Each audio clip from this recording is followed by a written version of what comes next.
오늘 우리가 함께 읽은 여호수아 7장 10절 그리고 마태복음 9장 1절부터 8절에 있는 말씀을 통해서 우리는 죄에서 일어나는 자가 되어야 한다라고 하는, 그래서 죄에서 일어나라라고 하는 그런 제목으로 말씀을 나누고자 합니다. 모든 사람들은 우리가 특별히 신앙을 가지면 제일 먼저 해야 되는 첫 번째 단계가 죄를 회개하는 겁니다. 그 죄를 회개하는 것은 예수 그리스도를 믿기 이전에 내가 지금까지 살아왔던 모든 삶에 대해서 하나님 앞에 그 죄를 자복하고 용서를 받는 그런 삶을 우리가 살아야 되고, 그리고 그렇게 회개한 다음에는 그 다음에는 죄 짓지 않는 삶을 사는 것입니다. 오늘 우리에게 문제는 난 용서받았어, 하나님 날 구원하셨어, 거기까지는 좋은데 그러고도 다시 또 죄 짓는 게 문제입니다. 그래서 예수님께서는 요한복음 5장에 보면 38년 된 병자를 고치신 다음에 요한복음 5장 14절에 그에게 말씀하시기를 다시는 범죄하지 말라. 그러니까 예수님을 만나서 고침을 받은 사람은 다시는 죄 지면 안 된다라는 거죠. 그것이 죄에서 일어난 것이다 라고 하는 그 의미임을 우리는 분명히 기억하셔야 돼요. 우리가 기도하면서 내 마음속에 어떤 감동이 와서 하나님이 오늘 내 죄를 사해 주셨어, 그 감성에서만 머무는 것을 의미하는 것이 아니라, 그래서 그 감격스러운 상황을 기억하면서 이제 살아갈 때에 우리가 죄 짓지 않는 삶을 살아가려 하고, 그리고 내 삶의 주변에 나를 유혹하고 나를 죄로 이끌어가는 모든 것이 있으면 그것은 끊어내야 된다는 거죠. 그러니까 우리의 문제는 나의 잘못된 삶인 줄 알면서 계속 유지하려고 하는 거죠. 그런데 오늘 우리가 읽은 이 말씀 속에서 보면, 오늘 주시는 본문의 말씀, 특히 13절에 있는 여호수아 7장 13절에 있는 말씀에 보게 되면 이제 이 이스라엘 백성들을 거룩하게 하라 이렇게 말씀을 합니다. 13장 첫 번에 너는 일어나 백성을 거룩하게 하여 이르기를 너희는 내일을 위하여 스스로 거룩하게 하라. 그러니까 이 말은 다른 말로 하면 회개하는 거예요. 죄를 드러내는 거죠. 왜 그렇게 해야 되는가라고 하는 거예요. 그 맨 마지막에 보면 13절 끝부분에 너희 가운데에서 죄하기까지는 내 원수들 앞에 능히 맞서지 못하리라. 그러니까 이스라엘 백성 안에 죄가 있어요. 하나님의 그 말씀을 어기고 도둑질해서 그 도둑질한 물건을 이스라엘 진중에 갖다 놓은 거예요. 그러니까 하나님께서 이제 여호수아에게 일어나서 백성들을 스스로 거룩하게 하라라고 하는 거예요. 그 거룩하게 하는 것은 뭐냐면 지금 그 회중 가운데서 누군가가 그 진에 숨겨두었던 훔친 물건을 끄집어내서 그리고 그것을 제거하고 그 다음에 죄를 자복할 때 그때 하나님께서 그들을 용서해 주시고 다시 세워주시는데, 오늘 주시는 본문의 말씀 보면은 그렇게 하기까지는 너희 원수들 앞에서 능히 맞서지 못할 것이다. 그러니까 이 문제예요. 우리가 어떤 문제가 있어서 아젠다를 해결하기 위해서 하나님 앞에 나와요. 하나님, 내가 가지고 있는 어떤 문제들을 해결해 주십시오. 그런데 문제는 그 일의 뿌리가 어디서부터 생겨났는가를 우리가 돌아보셔야 돼요. 오늘 우리가 읽은 이 여호수아 7장에서 보면 하나님께서 이스라엘 백성을 가나안 땅에 들여보내신 분이세요. 그런데 전쟁 가운데서 그들을 패하게 만드셨다는 거예요. 그런데 그 이유는 딱 하나예요. 이스라엘 백성에게 죄가 남아있기 때문에 이래서는 안 된다. 그래서 하나님께서 이스라엘의 죄를 뽑아내시기 위해서 그들에게 패배를 주시는 거예요. 자, 그래서 우리가 어떤 아젠다 또는 어떤 문제들을 해결하기 위해서 우리가 제일 먼저 우리 자신이 돌아봐야 되는 건 뭐냐면 나와 하나님 사이의 관계예요. 어저께도 우리가 말씀을 드렸습니다만 우리가 두려움이 있다라고 하는 것은 나와 하나님 사이의 거리가 멀어졌다라고 하는 방증이다 이렇게 말씀을 드렸고, 오늘 우리가 살아가는 모든 삶에서 일이 꼬여요. 잘 안 돼요. 될 듯 하면서 더더욱 안 돼요. 그리고 철석같이 믿었던 일에서 뭔가 문제가 생겨요. 그랬을 때 우리는 저 사람 왜 저럴까? 왜 저렇게 신용이 없을까? 그런데 그게 아니라 근본적으로 보면 그 사람 내면 속에 무엇인가가 있어요. 그것을 오늘 이 13절에 있는 것처럼 스스로 거룩하게 하는 역사가 있어야 그 다음에 하나님이 우리를 도우세요. 우리는 하나님 앞에 나와서 하나님 날 도와주십시오. 우린 다 기도해요. 그리고 우리는 하나님의 도움을 받아야만 살 수 있는 사람들이에요. 그런데 하나님이 어떤 사람은 돕고 어떤 사람은 돕지 않으세요. 그 돕지 않는 사람 후반부에 가서 다시 한번 말씀을 드릴 터인데, 요한복음 9장 31절에 보게 되면 하나님은 죄인의 기도는 듣지 않으세요. 이걸 꼭 명심하셔야 돼요. 죄인의 기도 중에서 들으시는 건 딱 하나예요. 하나님, 내가 죄 지었으니 내 죄를 용서해 주세요. 요건 들으세요. 그런데 이 죄인이 자기의 죄 문제에 대해서 아무 언급 없이 하나님, 내가 어디가 아프고, 하나님 내일이 무엇이 문제고, 하나님 내가 뭘 하는데 이걸 잘 되게 해주시고, 거기에 대해서는 하나님이 돕지 않으세요.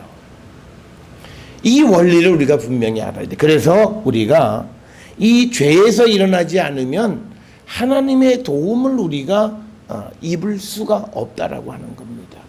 그래서 오늘 우리가 여호와께서 여호수아에게 일어나라. 그래서 백성을 거룩하게 하라. 그리고 스스로 거룩하게 하라라고 말씀하셨던 것처럼 우리가 우리의 죄 가운데서 우리는 일어서는 자가 되어야 합니다. 그럴 때 우리의 모든 문제는 해결이 되어질 수 있어요. 여러 차례 말씀을 드렸습니다만 현대인들이 제일 싫어하는 말이 당신 죄. 그러면 짜증을 내요. 아니, 교회에 위로를 받으러 왔는데 말이야. 목사를 막 앞에서 죄 얘기만 하고 있고 말이야. 그런데요, 이 문제 해결하지 않으면 누구도 위로할 수가 없어요. 그러니까 가만히설로 당신 잘 될 거야. 근데 안 됐어요. 참 안 됐네. 그게 무슨 의미가 있어요? 우리는 세상은 다 그래요. 걱정하지 마, 잘 될 거야. 그리고 뭐 축하하고 그러다가 안 되면 참 잘 되네. 안 되네. 어쩌지? 그게 그만이에요. 그 말이 무슨 의미가 있냐고요. 우리에게 근본적으로 성경이 우리에게 제시해주는 우리의 삶에 하나님의 복이 임할 수 있는 그 첫 번째 스텝은 우리가 우리의 죄에서 일어날 때 우리는 그 모든 문제를 해결하는 그 단초가 첫 단추를 여는 것과 마찬가지다라고 하는 겁니다. 그래서 우리가 꼭 기억하세요. 오늘도 주시는 본문 12절에 보면 여호수아 7장 12절에 그 온전히 바친 물건을 너희 중에서 멸하지 아니하면 내가 다시는 너희와 함께 있지 아니하리라. 그러니까 이스라엘이 하나님 앞에 바쳐진 거를 자기들이 갖는 죄를 졌어요. 그러니까 뭔가 죄 짓고 있어요. 그러니까 하나님이 하시는 말씀이, 하나님은 그러면 난 너희와 함께 안 해. 그러니까 그 말은 내가 지금 죄 가운데 있는 자이면 하나님은 그와 함께 하지 않아요. 그러니까 우리는 항상 교회에서는 얘기해, 하나님이 함께 하실 거야. 두려워하지 마. 염려하지 마. 잘 될 거야. 그런데 문제는 뭐냐면 그 모든 말이 주님이 함께 하실 때 가능한 얘기예요. 두려워하지 않고 염려하지 말고 일이 잘 될 거고 하나님이 반드시 이루어 주실 거라고 하는. 그런데 문제는 딱 첫 번째 스텝에서 내가 내 속에 죄가 있어요. 그러면 그렇게 되어주는 순간 어떤 문제가 되냐면 12절에 있는 것처럼 하나님이 함께 하지 않아요. 그러니까 하나님이 돕지 않으세요. 그러니까 하나님 예수 믿는다 그러면서 계속 두렵잖아요. 염려하잖아요. 근심하잖아요. 걱정하잖아요. 왜 교회 다니면서도 우리가 왜 성경에서는 두려워하지 말라 했는데 그런 문제가 생기느냐. 바로 우리의 죄 문제가 있기 때문에 어제 말씀드린 것처럼 나와 하나님 사이 거리가 벌어진 거예요. 나는 하나님 앞에 가까이 간다고 하는데 뭔가 모르게 하나님과 나 사이에 담이 하나 있어요. 그 담은 죄의 담이라는 거예요. 그런데 이 죄의 담을 누가 허물기 시작해야 되냐면 내가 허물기 시작했을 때 주님이 싹 뽑아주시는 거예요. 그러니까 그것을 우리가 성경에서 회개하는 거예요. 내가 죄 문제를 하나님, 내가 예수를 모를 때 내가 또 주님을 잘 몰라서 이런 죄를 졌습니다. 이걸 어떻게 해야 되죠? 그때 하나님이 우리에게 솔루션을 제시해 주는 거예요. 그때 우리의 죄를 용서해 주시는 거예요. 그러면 그 사람이 그 자기에게 큰 죄가 사함을 받으면 다시는 죄로 돌아가지 않는다는 거예요. 그러니까 오늘날 어떤 이들은 야, 사람이 어떻게 죄 안 짓고 사냐? 그래요. 자기 혼자 살아가면 죄 짓고 살아야 돼요. 그런데 우리가 주님과 함께 살면 죄와 관계없는 삶을 살 수 있다는 거예요. 물론 처음에는 우리가 부족한 모습이 있지만 그러나 우리가 온전히 주님 안에 살아가면 우리는 죄와 관계없는 삶을 살 수 있다는 거예요. 우리가 흔히 일본도 그렇고 우리도 마찬가지로 거품 경제라고 하는 게 뭐예요? 가짜예요, 가짜. 거품은 실체가 아니에요. 다 없어져 버리는 거예요. 그런데 거품이 진짜인 줄 아는 거죠. 그럴 때 거품이 싹 없어져 버리면 그때 문제가 생기는 거예요. 추락하는 거예요. 그런데 사실은요, 거품은 없어져야 돼요. 그건 거짓된 거예요. 지금 오늘 우리가 살아가는 삶이 우리가 경제적으로 부유해진 건 사실이에요.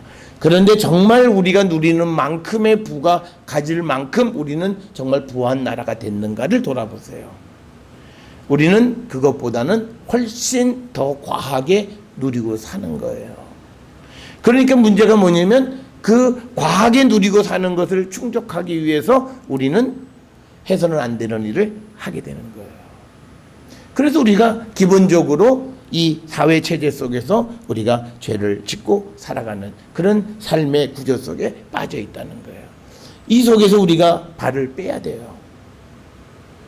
우리는 자꾸 그런 조직 속에 들어가서 같이 범죄하고 집단 이기주의에 뭉쳐서 죄 짓는 거. 우리가 한동안 얘기했잖아요. 뭐 아들 낳아서 검사 판사 되면 지금 창피한 일이에요. 검사 어느 시기에 검사했다면 다 죄인이고 나쁜 놈이잖아요. 지금 우리 사회에서 보면 다 그렇게 드러났잖아요. 나쁜 짓은 다 했잖아요. 있을 수 없는 일은 다 했잖아요. 그런데 부모들은 우리 아들이 검사라서 우리 아들이 판사라서 이게 무슨 영광을 받아요? 하나님 앞에 죄의 화를 더 쌓아둔 것밖에 안 되는데, 그러니까 우리의 모습이 이런 모습이면 안 된다는 거예요. 그러니까 이게 가면 갈수록 이게 국회의원도 그렇고 법조인도 그렇고 예수 믿는 사람들이 많으면 이 사회는 더 정의롭고 이 사회는 더 잘 가야 돼요. 그런데 모든 사람이 얘기하기를 이 사회는 점점점 더 어려워지고 정의는 점점점 더 옛날보다 나아진 것 같기도 하지만 더 정의는 없는 그런 시대로 가는 이유는 도대체 무슨 이유냐? 모든 사람이요, 죄 문제를 해결하지 않아서 그래요. 자기 죄 문제를 해결하지 않기 때문에요. 자기는 그 문제를 가지고 또 세상에 있는 죄와 딱 결합하는 거예요. 그러니까 우리에게 죄의 유혹이 어디 붙을 데가 없어야 돼요. 아주 멸균 상태면 붙을 데가 없어요. 그런데 어디 하나의 문제가 생기면 거기서 탁 가서 붙어서 거기서부터 이제 세균이 증식을 해서 아주 급속도로 증식을 해서 자기도 모르는 사이에 죄 짓는 삶을 살아요. 어제 말씀드린 것처럼 몸이 죄를 기억해요. 그러니까 오늘 새벽 예배 나왔는데 어젯밤에 한 짓을 알아요. 어젯밤에 사람들한테 대접받으면서 컴컴한 데서 음식 먹고 술 먹고 하면서 나눈 이야기를 몸은 다 알아요. 자기의 이성은 앉아서 하나님 앞에 거룩한 척을 하지만, 그런데 하나님이 같이 계시냐? 그러니까 하나님, 나는 너희와 함께 하지 않아. 그리고 너희들에게서 그 죄를 제거하지 않으면 너희가 주변의 어떤 것으로부터 너희가 능히 맞서지 못할 거야. 그 얘기는 간단한 거예요. 네 인생은 그렇게 성공적인 인생을 살 수 없어 라고 말씀하는 거예요. 그래서 오늘 우리가 이 아침에 여호와께서 여호수아에게 일어나라. 너 왜 그러고 있느냐? 일어나서 스스로 거룩하게 하라. 죄를 자복하고 거룩하게 그래야만 이스라엘이 다시 세워질 수 있다라고 하는 말씀을 우리에게 주시는 겁니다. 새벽에 비도 오고 이거 악천고투를 뚫고 이렇게 왔는데, 이건 희망적 얘기를 하지 않고 밤낮 죄 얘기. 근데 이게 희망이에요. 꼭 기억하세요. 이거 없이 내가 은혜 받았다, 다 그건 그냥 가짜예요. 그리고는 뭐가 잘 돼. 근데 아무것도 잘 되지 않아요. 그거는 뭔가 문제가 있는 거예요. 하나님이 날 도우시면 정말 모든 어려움 속에서 내가 제대로 하지 못하는 것도 하나님이 지켜주시고 이렇게 돼야 되는데, 그렇게 되지 못하는 이유는 근본적으로 우리 안에 죄 문제가 해결되지 않은 거예요. 그러니까 그 이야기는 다른 말로 하나님이 함께하지 않아요. 그런데 그 안에 성령이 계신다고요? 그게 어떻게 가능한 이야기예요? 그래서 여러분 우리가 이 죄 문제를 탈탈 털어내셔야 돼요. 이 문제는요 우리가 평생 가지고 가야 될 문제예요. 내가 말씀 안에서 우리는 가끔요 이 과거를 회상해 보지를 않아요. 그러니까 제가 가끔 이런 생각을 해요. 야, 하나님이 왜 요즘 세상에 치매라고 하는 병을 주셨을까?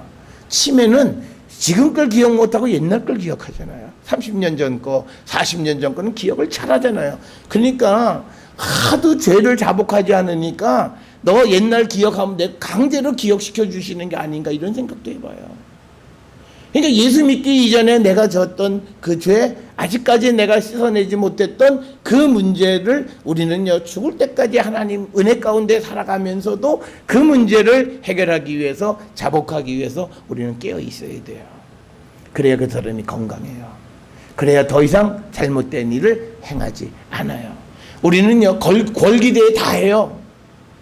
그리고 뭐 많은 사람들이 무슨 뭐 정의에 관계되는 슬로건을 다 붙여요. 그런데 뒤로 나한테 이득이 오는 일이 있어요. 그 이익이 무슨 100만 원, 200만 원이 아니에요. 10억. 이게 사람을 흔들릴 거예요.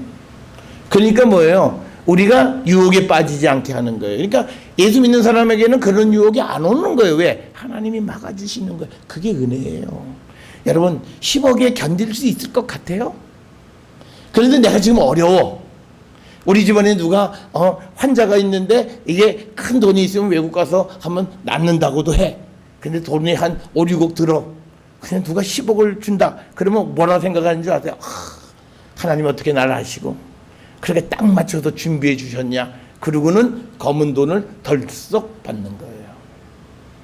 그런데 우리가 이 죄의 뿌리가 있지 않으면 우리가 그걸 받을 수가 없어요. 그래서 어차피 사람을 살려주고 죽이고 하는 건 하나님이 하시는 거지 의술이 하는 건 아니에요. 의술을 이용하시긴 하지만 그러나 궁극적으로 우리의 생명의 결정권은 하나님이세요. 그러니까 내가 성경을 아무리 봐도 죄 짓고 살 사람이 없다. 그런데 여기는 죄 짓고 산다 그러는데 그게 살겠냐? 이 생각을 우리가 하고 살아야 된다는 거예요. 그래서 우리는 이 아침에 죄를 뿌리 뽑으셔야 돼요. 죄에서 우리가 일어서는 자가 돼야 돼요. 죄에서 일어설 때 우리가 모든 문제가 해결되는데 그 이야기는요. 오늘 우리가 읽은 마태복음 9장 1절부터 8절의 중풍병자를 고치신 이야기 우리가 읽은 말씀이에요. 거기에 어떤 사람들이 이 병자를 고치기 위해서 이 참 친구들도 대단해요. 침상에 누운 환자를 들고 올 정도니까. 그러니까 오늘날로 이야기하면 앰뷸런스 불러서 병원 가는 게 아니고 앰뷸런스 불러가지고 어디 가려고요? 예배당 가려고 하는데 좀 앰뷸런스 좀 부릅시다. 그리고 데리고 온 거예요. 그럴 때 예수께서 그들을 고쳐주시는데 5절에 보니까 내 죄 사함을 받았느니라 하는 말과 일어나 걸어가라 하는 말 중에 어느 것이 쉽겠느냐. 일어나 걸어가라는 말과 내 죄 사함을 받았다라고 하는 말은 같은 말이라는 얘기예요. 그 이야기 중에서 어느 것이 더 훨씬 쉽겠냐. 일어나 걸어라라고 하는 말이 훨씬 쉬운데 앞에서 예수님은 2절에서 내 죄 사함을 받았느니라 이 말씀을 하신 거예요. 그러니까 죄 사함을 받았다는 말과 일어나 걸어가라, 즉 네 병이 낫다라는 말과 같은 거라는 거예요. 이 말은 죄 사함을 받을 때 우리의 문제가 해결된다라는 것을 우리에게 보여주는 하나의 상징적 행동이에요. 단순히 중풍병자를 고치셨다라고 하는 이야기가 아니라, 물론 중풍병자도 고치시지만 더 중요한 것은 우리의 근본적인 문제는 우리의 죄가 용서받을 때 고쳐진다는 거예요. 이 사실을 우리가 꼭 기억하셔야 됩니다. 그래서 예수님은요, 우리의 모든 것을 고쳐주기 위해서, 예수라는 이름의 뜻이 뭐예요? 자기 백성의 죄를 사해 주시는 분이 예수라고 하는 이름의 뜻이라는 거 아니에요. 그렇기 때문에 우리는 예수님에게 싫어도 할 수 없어요. 우리가 죄 사함을 받아야 우리의 모든 문제가 근본적으로 해결이 되어지는 겁니다. 그러니까 오늘 주님이 말씀하시기를 이제 6절에서는 일어나 내 침상을 가지고 집으로 가라. 이 말은 내 죄에서 일어나라. 넌 죄 사함을 받았다. 라고 하는 말씀과 같은 맥락의 말씀입니다. 그래서 저는 여러분들이 죄에서 일어나는 자들이 되셔야 합니다. 오늘 주님이 우리에게 말씀하십니다. 일어난 내 침상을 가지고 집으로 가라. 일어나서 너의 모든 문제를 내가 이제는 그걸 들고 가는 거는 내가 핸들링하는 거예요. 이제는 내가 거기에 누워있고 거기에서 내가 어찌할 바를 모르는 그런 자가 아니라 그 문제를 해결해 주시는 분이시다 라고 하는 겁니다. 그래서 우리는 죄로부터 일어나는 자가 되어야 돼요. 그런데 죄로부터 일어나려면요, 제일 첫 단계는 뭐냐면 우리가 예수님의 도움을 받아야 돼요. 그런데 예수님이 죄인에게 도움을 줄 때 어떤 때냐면 앞에서 말씀드린 것처럼 주님, 제가 죄를 졌습니다. 주님 죄를 용서해 주세요. 그때 주님은 우리를 도와주세요. 그때 주님이 우리에게 주시는 은혜가 사죄의 은총이라는 거예요. 그래서 우리가 기독교에서 우리가 받는 은혜 중에 가장 큰 은혜는 죄를 용서해 주시는 거예요. 그게 왜 가장 크냐? 죄를 용서해 주심으로 인해서 모든 것에 축복의 문을 열어주시는 거예요. 죄가 딱 가로막고 있으면 축복의 문이 딱 닫혀 있어요. 우리가 그걸 분명히 하셔야 돼요. 그래서 어쩌면요, 우리가 하나님 앞에 와서 우리가 기도할 때 내가 뭐 원하고 바라는 거 이거 구하지 않으셔도 돼요. 왜? 주님은요, 우리에게 무엇이 있어야 할 줄을 다 알고 계세요. 내가 구한다고 해서 주시고 안 구한다고 안 주시는 분이에요. 근데 더 중요한 건 뭐냐면 나와 주님 사이의 그 관계가 형성되기 위해서 내 죄 문제를 해결하세요. 그건요, 누구 사람 앞에서 해결하는 거 아니에요. 나와 하나님 사이예요. 아무도 몰라요. 나와 하나님 사이에 그 죄 문제를 해결해. 그래서 다른 사람은 하나 추측을 할 수 있어요. 왜? 그 사람의 삶이 달라졌기 때문에. 옛날의 모습과 다른 모습으로 살아가는 것을 보면서 야, 저 자가 왜 저러지? 그래서 우리가 은혜 받았나? 라고 추측은 할 수 있지만 그러나 구체적으로 무엇이 어떻게 되어졌는지는 우리는 알 수가 없다라고 하는 겁니다. 그래서 여러분, 우리가 여러분의 어떤 죄도 다 주님 앞에 내놓으세요. 사람 앞에 내놓는 게 아니라 주님 앞에. 이거는요, 영원한 비밀이 돼요. 왜냐하면 주님이 들으시고 그 다음엔 죄를 완전히 지워버리세요. 그러니까 우리 사람은요, 머릿속에 기억을 하잖아요. 그런데 주님은 기억을 안 하세요. 우리 죄를 기억하지 않아요. 우리가 주님에게 죄를 자복하면 그 이야기를 듣고 주님은 우리에게 사죄의 은혜를 베풀어 주시는 순간 과거의 죄에 대해서 용서해 주시는 거예요.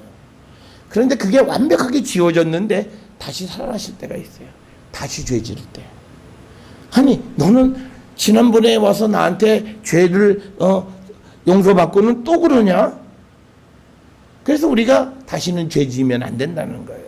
그래서 앞에서 소개해드렸던 요한복음 5장에 38년 된 병자 고치신 다음에 요한복음 5장 14절에서 예수님이 그 자에게 다시는 죄 짓지 말라는 거예요. 그래서 우리가 다시는 죄를 짓지 않는 삶을 살아갈 때 그때 우리는 하나님의 축복의 삶을 살아가는 거예요. 자, 그래서 우리가 하나님 앞에 자복을 해야 되는데 로마서 5장 1절에 우리가 잘 아는 말씀 있잖아요. 우리와 하나님 사이에 관계가 막혀 있는데, 죄로 막혀 있는데 이걸 풀어주시는 분이 예수 그리스도. 그래서 우리와 하나님 사이를 화평케 만들어 주신다는 거예요. 그러니까 우리가 예수님의 도움이 필요해요. 예수님에게 SOS를 치는 건 뭐냐면 내 죄를 자복하는 거예요. 그럴 때 주님은 그 죄를 들으시고 우리를 용서해 주세요. 그런데요, 죄를 자복하는데 우리가 이 사건의 전말을 이게 왜곡할 수가 있어요. 내가 잘못했는데 내가 잘못한 게 아니고 옆에 있는 다른 사람한테 죄를 뒤집어 씌울 수가 있어요. 그런데 이건요, 주님은 이미 우리가 죄진 것이 무엇인지를 다 알고 계세요. 그러니까 우리가 자복하면 예수님은 딱 하니 원장하고 대조하는 거예요. 그래서 아마 딱 우리가 회개 기도할 때 딱 나올 거야. 100% 합치. 오케이. 그런데 이건요, 10%만 맞고 90%는 거짓말일 수가 있어요. 그런 죄는 용서받을 수가 없어요. 내가 아무리 주님 앞에 자복했지만. 그건 주님이 하세요. 그러니까 주님은 우리에게 진실된 회개를 요구하시는. 왜 진실되게 요구하시냐면 어떤 짓을 했더라도 용서해 주세요. 그게 주님의 용서예요. 그러니까 숨길 일이 없어요. 다 털어내면 되는 거예요. 우리가 자꾸 사람처럼 생각하니까 뭐냐면 요거는 주님 앞에 내가 어떻게 얘기해. 그래서 숨겨요. 그 죄 해결이 안 되는 거예요. 우리가 어떤 죄를, 여러분 우리가 잘 아는 사람이 있잖아요. 바울은 예수 믿는 사람을 죽인 자예요. 그래도 그 자를 복음을 전하는 사도로 택해서 쓰시잖아요. 용서해 주셔서 쓰신다고요. 그러니까 그건 우리에게 엄청난 희망이에요. 그래도 우리는 누구를 칼로 사람을 죽이는 일은 안 했잖아요. 그런데 바울은 스데반 집사나 예수 믿는 사람들을 잡아서 죽이는 역할을 직접 했어요. 그런 자도 살아요. 그렇다면 우리가 하나님 앞에 자복하지 못할 죄가 없어요. 그거를 자복하면 주님은 우리의 죄를 용서해 주시는 분이시다. 그렇게 되어야 우리와 하나님 사이의 관계가 소통이 되고 바로 그 죄를 용서해 주는 그 역할이 그리스도의 십자가의 피, 우리를 대신, 우리 죄를 대신 짊어지시고 죽으신 예수 그리스도의 보혈이 우리의 죄를 사해 주셨다는 얘기입니다. 그러면 뭐 다 복잡하게 그러지 말고 그냥 그런 줄 알고 다 해주시지 뭐 그건 무슨 절차를 거치느냐. 그런데요, 여기서 우리가 꼭 기억하셔야 되는 게 하나님의 속성이 있어요. 하나님은 어떤 분이시냐. 하나님은요, 아주 이 악한 것에 대해서는 아주 알러지 반응을 일으키는 분이에요. 그건 쳐다보지도 않으세요. 악한 사람에 대해서는 보지도 않으세요. 그래서 우리가 잘 아는 것처럼요, 베드로전서 3장 12절에 주의 눈은 의인을 향하신다. 여러분 꼭 기억하세요. 주님이 오늘도 나를 향하시고 주님이 오늘도 나를 도우시고 주님의 능력이 오늘 나에게 임하려면 주님이 나를 향해 주셔야 되는데 그 전제 조건이 뭐냐면 의인이어야 한다는 거예요. 그 의인은 내가 모든 것이 의로운 것이 아니라 예수 앞에 내가 죄를 자복하고 사죄의 은혜를 받은 사람들에게 예수님은 그 눈을 향하시고 그 다음에 그 귀는 의인의 간구에 귀를 기울이신다. 그러니까 이거예요. 여러분의 기도는 몇 퍼센트 적중하세요? 아니, 기도하시면 성공률이 있으셔야 되잖아. 이론적으로는 100% 성공을 하셔야 돼요. 뭐든지 구하면 주님이 다 응해 주시는 거예요. 뭐 구하지 않아도 해 주시는 판에 내가 좀 구하면 다 해 주셔야 돼. 근데 그렇지 못하잖아요. 그 이유가 뭐냐라고 하는 겁니다. 그건요, 내가 의롭지 못해서 그래요. 내가 살아가는 삶이 의로운 삶이 아니기 때문에 응답을 받지 못해요. 그러니까 왜냐면 우리가 이 죄 문제를 근본적으로 해결해야 되는 것은 인간은 하나님의 도움 없이는 못 살아요. 근데 하나님의 도움을 받으려면 너는 그 죄를 해결한 의인이 되어야만 한다는 거예요. 그렇기 때문에 우리는 싫어도 할 수 없어요. 교회에서만 듣는 얘기예요. 여러분 누가 여러분 보고 너 죄인이라고 세상에서 누가 얘기를 해요? 교회에서만 하는 얘기예요. 그리고 그 이야기가 여러분에게 수용되어지고 여러분의 죄가 보여질 때 여러분이 은혜 받는 거고 하나님의 도움이 임하시는 것이다라고 하는 겁니다. 잠언 15장 29절에 의인의 기도를 들으시는 하나님이에요. 성경은요 딱 하나예요. 죄인의 기도는 안 들으세요. 그러니까 내가 속에서 막 누구에게 분나고 막 씩씩거리면서 기도해 보세요. 그건 하나도 차라리 기도하지 마세요. 이게 뭐 목사가 기도하지 말라니까 그거는 이루어지지 않는다고요. 내 마음이 선한 마음을 가지고 기도할 때 하나님은 그 기도를 들으시고 내가 선한 의도로 기도할 때 하나님은 그 기도를 들으시는 거예요. 그러기 위해서는 우리 안에 있는 죄를 씻어내셔야 돼요. 오늘 우리는요 하나님의 도움을 절실하게 기다리고 삽니다. 오늘 우리가 살아가는 삶의 현장 속에 하나님이 임하셔서 우리를 도와주시기를 원해요. 그 도움이 우리에게 즉시 임하는 길은 우리가 죄로부터 일어서는 거예요. 그래서 우리가 죄를 자복하고 용서받음으로 죄로부터 일어설 때 하나님은 우리의 모든 문제를 해결해 주세요. 여러분 그래서 저는 우리 모든 성도들이 이제 우리가 시간이 짧게 남았다, 얼마 안 남았다, 그거 중요하지 않아요. 하나님이 이루시는 일은요 하루에도 다 이루실 수 있어요. 하루에도 다 망가뜨릴 수도 있지만 하루에도 다 일으켜 세우실 수 있는 분이 하나님이세요. 그때 우리에게 우리 마음이 죄를 우리가 스스로 정결케 하고 하나님 앞에 죄를 자복하고 회개함으로 사죄의 은총을 입을 때 우리는 일어나 내 침상을 가지고 집으로 가는 그 은혜를 우리가 누리게 되고 우리가 가지고 있는 모든 인생의 문제가 주님에 의해서 해결되어짐을 우리가 확실히 믿고 날씨가 참 좋잖아요. 비가 설설 내리니까 또 가을로도 접어드니까 한번 생각해 보세요. 내 삶이 어땠는가? 내가 정말 잘 살았나? 아니면 내가 나의 못난 모습이 어떤 모습인가? 그래서 그런 것들을 하나님 앞에 먼저 우리가 자복하고 회개함으로 하나님의 용서를 받고 그래서 우리의 모든 문제를 근본적으로 해결하고 그래서 하나님의 은총의 삶을 살아가는 우리 모든 성도들이 될 수 있기를 주의 이름으로 축원합니다. 기도하시겠습니다.